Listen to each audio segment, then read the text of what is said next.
Olá, está no ar por 360 Entrevista, nosso espaço semanal para debater assuntos importantes em relação aos portos internacionais, portos do Brasil e principalmente em relação ao Porto de Santos. Você já sabe, não custa lembrar, o Por 360 Entrevista é uma realização do Grupo Tribuna em parceria com a CBN. Porto 360. Patrocínio.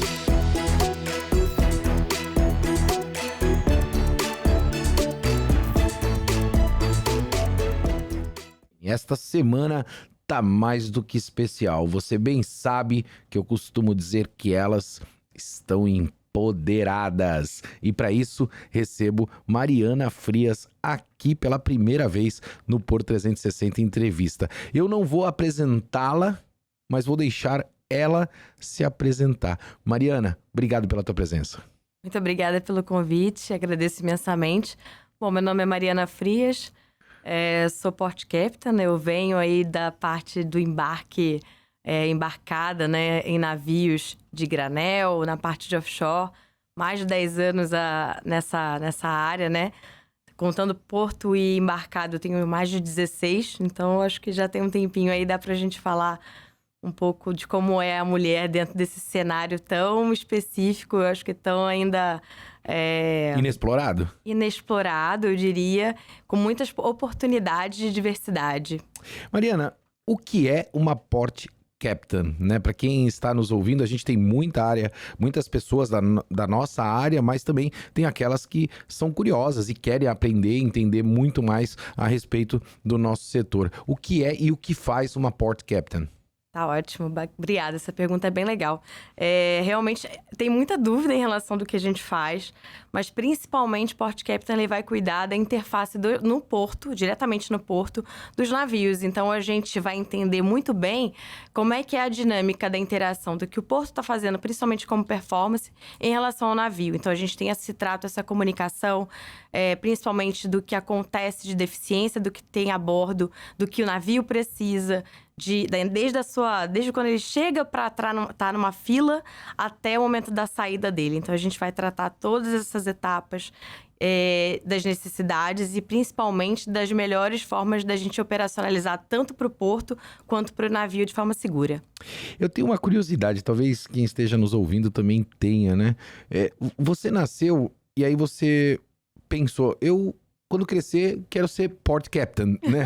A gente sempre brinca, né? As pessoas, quando a gente é jovem, falam, o que você quer ser quando crescer?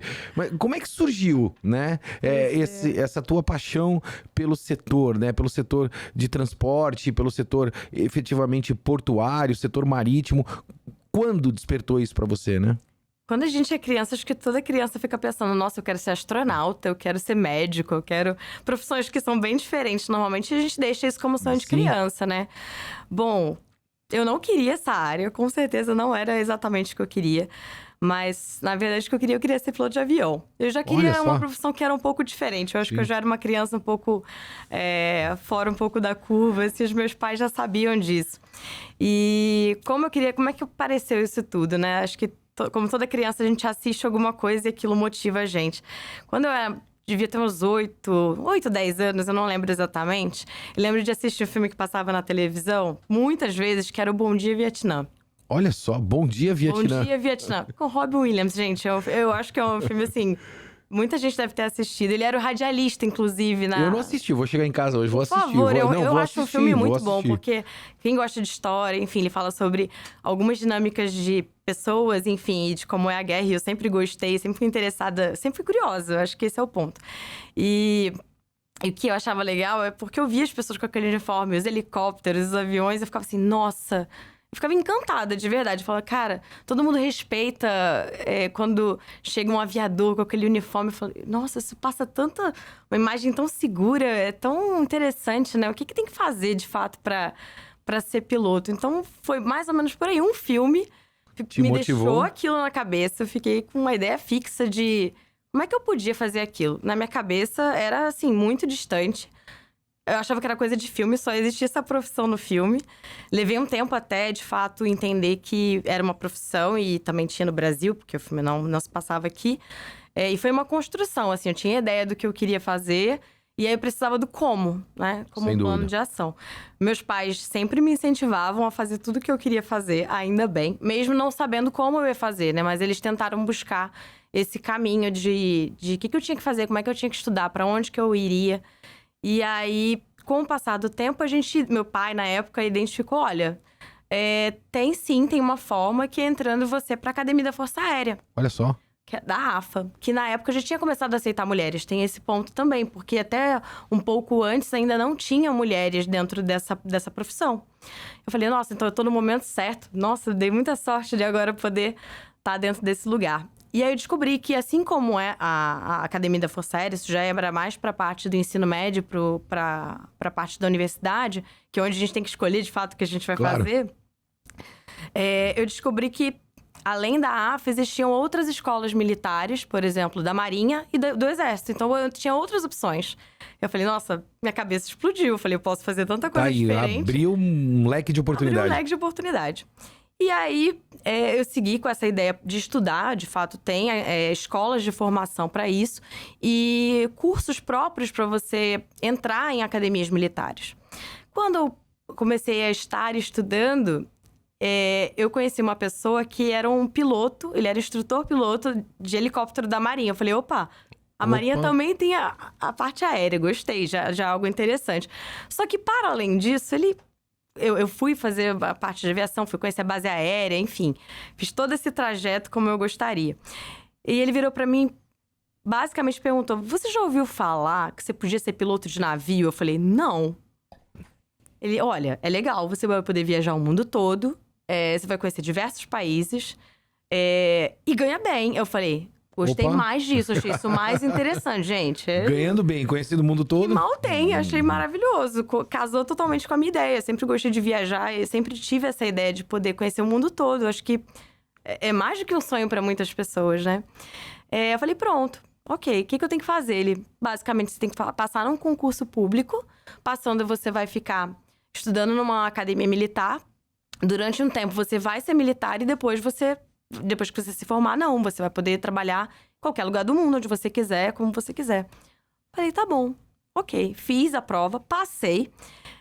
Falei, e agora? Agora tem que gostar, né? Eu cheguei, depois que a gente entra e de fato você se identifica, a gente é picado pelo bichinho do Porto. Eu falo que todo mundo, não é só essa área. Eu sou suspeito, né? Pois eu acho que várias áreas. Você chegou aqui e você falou, nossa, agora sim.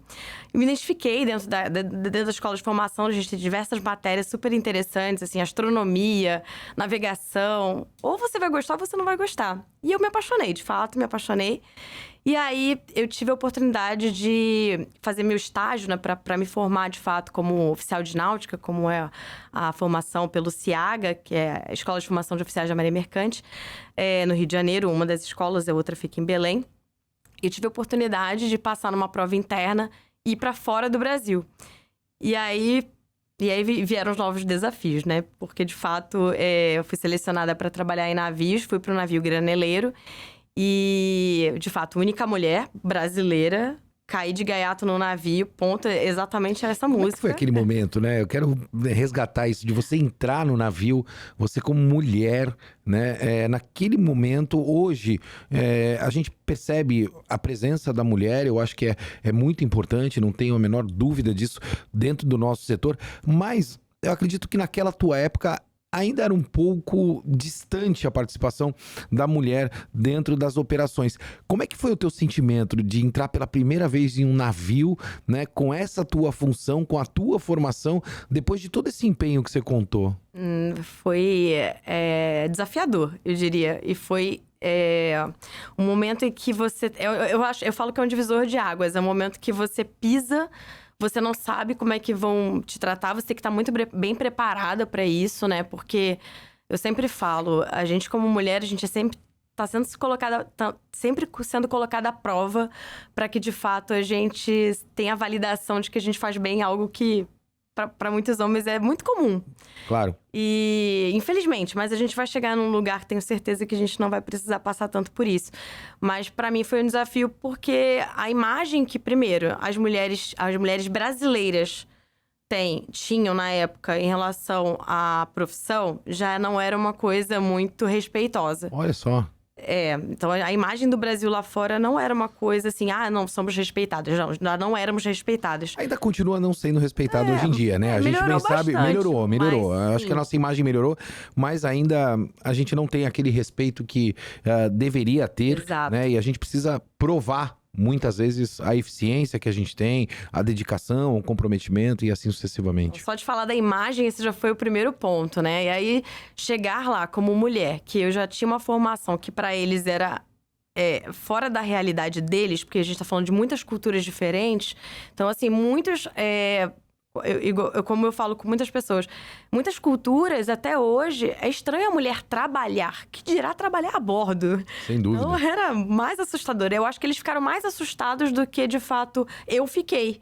Porque eles não estavam preparados para me receber. Isso foi fato, assim. Você falou de um padrinho seu, né? Alguém que te apadrinhou ali, que disse, olha, vai, né?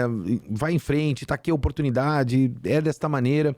E hoje, muitas vezes eu olho pro nosso setor portuário e eu percebo que as lideranças, de um modo geral, elas envelheceram, o que é natural, né? Isso acontece de forma generalizada em qualquer tipo de atividade. E a gente tem uma dificuldade muito grande de formar novas lideranças.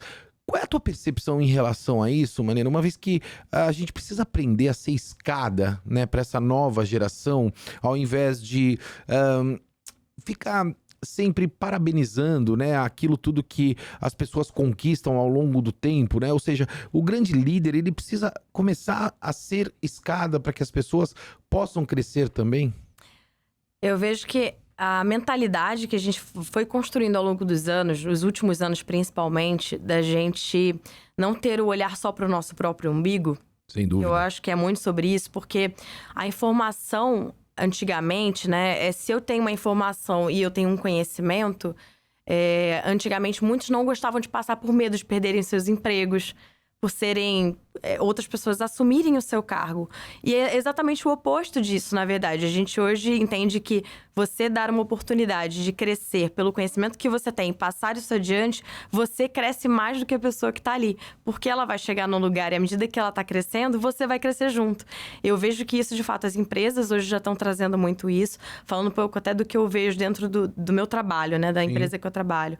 A gente tem uma universidade corporativa e, de fato, trazer esse conhecimento e ser multiplicadora. Eu sou uma das multiplicadoras dessa área porque eu não quero ficar aqui para sempre. Eu quero que outras mulheres atinjam esse lugar. Então, quanto mais pessoas com conhecimento técnico, pra gente é muito melhor. Porque todo mundo ganha, de fato, né? Eu falo que é um ganha-ganha quando muitas pessoas, principalmente quem é mais novo, tem esse conhecimento do que a geração mais antiga traz e não se perde. Claro. Que é muito bom. Eu sempre faço essa provocação, Mariana, porque é algo que a gente precisa realmente provocar aqui dentro do nosso setor, que é a questão do idioma, né? Você viajou o mundo todo, né? E, obviamente, você tem que ter o segundo idioma para que você possa desempenhar as tuas atividades e as tuas funções. No Brasil, a gente tem mais de 3.000 escolas, né, que ensinam, por exemplo, o inglês, e menos de 1% da nossa população fala efetivamente o inglês. Isso foi fator fundamental para que você pudesse desenvolver a tua carreira? Sim. A minha segunda língua, né, o inglês, dentro da área marítima, ele é o idioma mais falado. Tem outros idiomas também, o espanhol, o francês também são bem comuns, mas o inglês você consegue se comunicar em qualquer lugar do mundo. Alguns países com um pouquinho mais de dificuldade do que outros, né? Por exemplo, a China, que é um pouco mais complexo. Estive agora recentemente na Coreia do Sul e percebi isso também na pele, né? E as pessoas não falam tão assim, você vai procurar alguém, de repente, num lugar que não seja bem local específico, você vai ter dificuldade, provavelmente, de se comunicar. Mas, no geral, o inglês você consegue, de fato, se comunicar. Ele é uma exigência técnica para a área marítima, inclusive. Você só consegue tirar uma certificação se você tem o idioma do inglês. Como Port Captain hoje aqui, é condição mínima para eu poder conseguir falar com o navio, porque é necessário. Inclusive, as outras funções que estão ali no dia a dia também precisam fazer operações. Por exemplo, os operadores que precisam do inglês, do idioma, por conta da comunicação. para a qualidade e a segurança da operação também precisam ter o mínimo dessa parte técnica. E eu acho que as empresas que têm essas funções tão necessárias, que precisam disseminar e ter essa questão da capacitação mais técnica até do que do dia a dia do formal do inglês, precisam também contribuir para a formação técnica, do inglês técnico, por exemplo, dos seus funcionários. Você falou, né, do idioma com bastante sabedoria, porque eu entendo também que o inglês ele é uma possibilidade de abertura de portas. E toda vez quando você vai para um setor que é um setor internacional, o mundo se abre para você, né? Você tem possibilidade de atuar em vários países diferentes, em várias frentes diferentes. E eu sempre que eu posso, eu aconselho as pessoas. Eu falo, olha, faça o segundo idioma, né? Que talvez você não tenha até uma formação universitária, mas dependendo da tua capacitação, não a qualificação, você, junto ao idioma inglês, cara, você pode trabalhar na América Latina toda, você pode trabalhar na Europa, nos Estados Unidos, em qualquer outro lugar, porque muitas portas se abrem. E você conhece vários países do mundo, mas eu queria que você trouxesse uma curiosidade. O que te marcou ao longo dessa tua trajetória, conhecendo tantos países pelo mundo, Mariana? Eu conheci, só navegando e indo para portos, eu conheci mais de 55 países nessas viagens. Tem muita coisa, eu falo, gente, eu tenho tanta história, foram muitos anos, né? Mas voltando até na questão do idioma, o que me fez conseguir, de fato, ir lá para fora foi porque eu tinha um diferencial, que era o inglês. Então, isso, de fato, que você falou, realmente... às vezes não é pelo que você tem tecnicamente, porque isso a gente aprende com o tempo. Claro. Agora, você tendo um idioma, você indo para qualquer lugar, você tá apto para aprender tecnicamente sobre outro assunto. E de curiosidade, assim, acho que muito legal, né? Eu fui para vários países que eram, por exemplo, eu fui pro Egito algumas vezes, e a mulher também não é tão fácil assim da gente conseguir. E eu lembro que eu queria muito conhecer, as pirâmides, quem não quer conhecer, né? Eu quero, ainda não tive a oportunidade de ir. Eu lembro que para eu conseguir sair do navio, eu precisava de um homem para me acompanhar, não podia sair sozinha.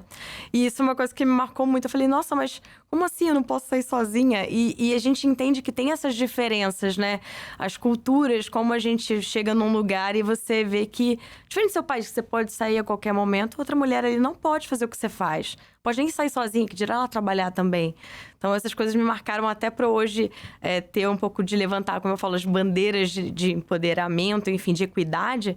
Porque eu vivi muita coisa de poder ver que não é tão simples assim em outros lugares. A gente tem um privilégio aqui. A gente tem que aproveitar esse privilégio um pouco melhor, de fato, no nosso dia a dia.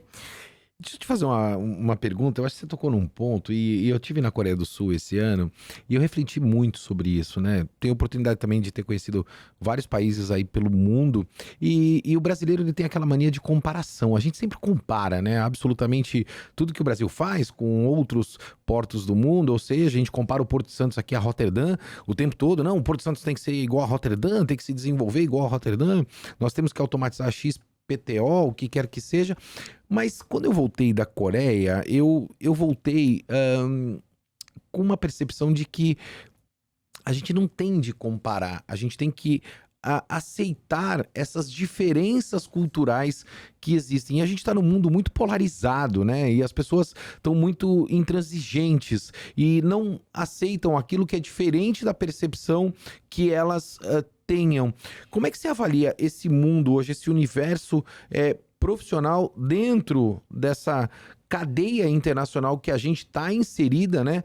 Com um país tão polarizado. Onde eu quero chegar, né? A gente está tão intransigente que a gente esquece que existem outras culturas que são muito diferentes das nossas. Como é que você avalia isso, Mariana? Quando a gente fala um pouco dessa questão do comparativo Santos com Roterdã, né? Assim, eu falo que não dá nem pra comparar. Quando eu lembro de... Sigo a relatoria. Em 2010 eu lembro que eu tava em Roterdã e eu lembro que já tinha uma automação muito grande dos carros dentro do porto, de não ter piloto, né? Você não tinha ninguém pra levar. Eu já achei aquilo assim, nossa, isso é muito diferente do que tem.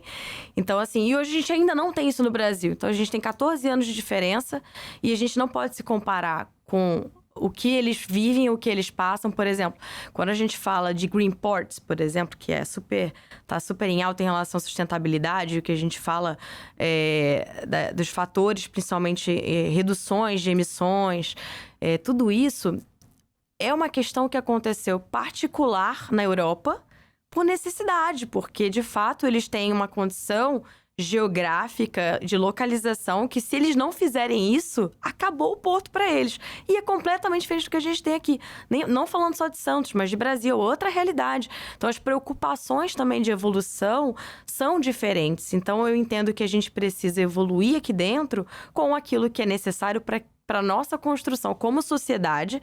Eu entendo que a gente precisa, de fato, ter um porto-cidade, uma relação porto-cidade muito melhor, que é o que, de fato, aqui a nossa cultura, ela permite muito bem, porque nós somos um povo extremamente conectado, aberto e que tem esse desejo. E o Porto precisa falar um pouco sobre isso, da nossa realidade social, né? E a polarização, ela não ajuda nesse sentido, porque a gente dá 2 passos para frente, mas dá 3 para trás. Exato. A todo momento a gente tá sempre falando na mesma coisa, porque a gente não consegue evoluir em questões muito simples, né?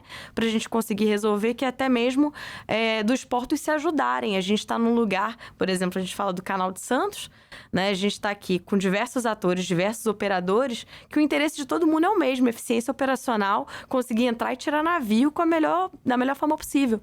E a gente ainda tá muito longe de conseguir que todo mundo tenha um ganha-ganha desse entendimento, de falar assim, nossa, estamos aqui... Pensar no próprio umbigo de novo. Exatamente. A gente tá aqui pra quê, de fato? A gente tá aqui pra, de fato, se ajudar, contribuir, todo mundo ganhar um pouquinho, né? E dividir esses custos também. Então, a gente ainda tá muito lá atrás, debatendo questões que a gente não sai do lugar. Como é que tá teu dia a dia hoje, profissionalmente falando? Meu dia a dia? Eu hoje tenho algumas tarefas muito conectadas à inovação. Então, eu olho muito para a parte de inovação portuária. Eu olho menos para a parte operacional do dia a dia e mais na parte de planejamento e inovação estratégica de longo prazo. Então, e outras questões importantes que, para mim, é a questão da sustentabilidade, ou seja, o que a gente comentou aqui, atrelado ao que está conectado ao que está acontecendo em outros portos numa visão internacional, e a equidade e a diversidade, não só da mulher, mas, de fato, de ter posições e de ter um equilíbrio entre todas as áreas ali em cada setor também, a gente ter as mulheres e a diversidade acontecendo para o Porto. Você falou inovação, né? Uma palavra que eu gosto bastante. E, infelizmente, a gente está chegando ao final do nosso programa, mas eu não posso deixar de te perguntar. Eu tive em Israel ano passado, um país que inova muito, né? Pra você ter uma ideia, aproximadamente ali, se não me falha a memória, algo em torno de 17% do PIB, eles revertem para investimentos em inovação. E algo que eu aprendi em Israel, principalmente com essas pessoas de Israel que inovam, é que para inovar precisa ter capilaridade. Né? Você precisa inovar algo que seja inovador para o mundo, ou que seja inovador para um mercado. E muitas vezes aqui no Brasil eu vejo que quando a gente trata de inovação, são inovações pontuais, que não tem capilaridade, e quando aquilo deixa de funcionar, ele efetivamente ou vai à falência, aquele possível negócio de uma startup, ou necessariamente ele não consegue vender para outros atores, não tem capilaridade, e aí aquela inovação que poderia se transformar num grande negócio acaba deixando de existir. A gente tem o parque tecnológico aqui, é um parque que não está habitado por empresas do Porto, por exemplo, né? A gente tem um parque tecnológico, tem uma vocação portuária, e as empresas do Porto não habitam esse parque tecnológico. A gente tem startups, por exemplo, lá dentro, mas que necessariamente não estão conectadas com as demandas e necessidades do setor portuário, que não é só para Santos. A gente poderia ser um parque tecnológico para a América Latina. Tem fundamentação isso que eu aprendi em Israel, quando você também olha para a inovação, Mariana? Sim, e eu acho que está mudando. Eu acho que as empresas estão começando a pensar um pouco mais no intraempreendedorismo, que é de uma forma... Da mesma forma que a Embraer criou outras empresas, subempresas de inovação para atender mercados novos, que não é só para ela, né? É aquilo, eu não quero que aquilo morra, eu quero que aquilo se se postergue e eu possa multiplicar para outros lugares. E eu acho que os portos estão começando a olhar dessa forma.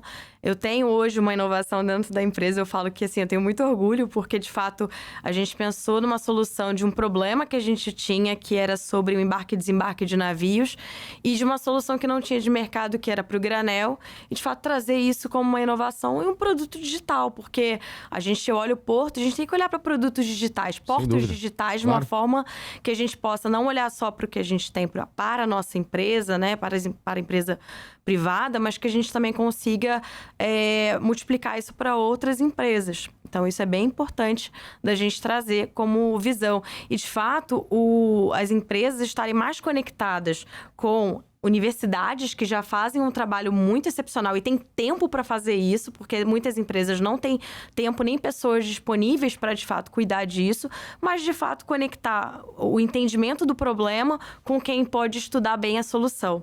E eu vejo que isso pode gerar para vários, isso pode ser um pool de várias empresas junto com uma universidade, junto com um polo, por exemplo, que vai, de fato, agregar e ser uma referência aqui para a América Latina, eu concordo.